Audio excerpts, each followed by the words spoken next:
Ensuite, je vais vous parler d'un vrai coup de cœur. Et c'est Aisha de chez Komogi. Ils ont sorti ça récemment mince, comment ça s'appelle, en first print avec des goodies, des trucs comme ça.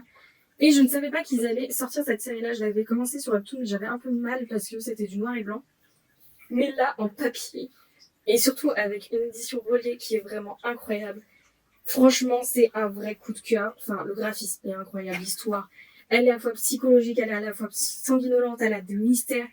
Autant sur les jumelles qu'on va suivre, mais autant sur la belle famille qui va arriver, sur les enfants qui vont arriver. On a à la fois un peu de fantaisie, il y a quelques histoires de religion, vu que c'est un peu à l'époque où la religion était importante.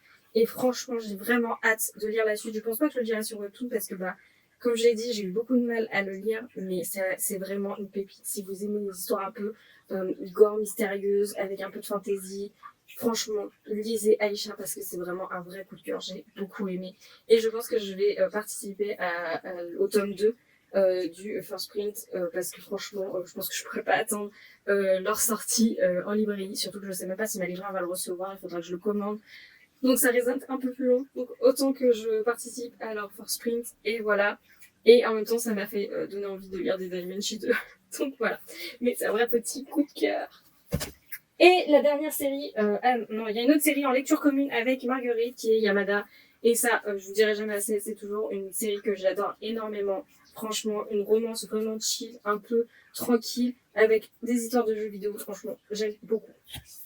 Et encore en lecture commune avec Marguerite. Donc lecture commune un peu chacun de son côté, mais qu'on se donne des nouvelles. Et franchement, j'attendais quoi pour lire cette série-là? Et c'est l'intégrale de Talentless et j'ai adoré.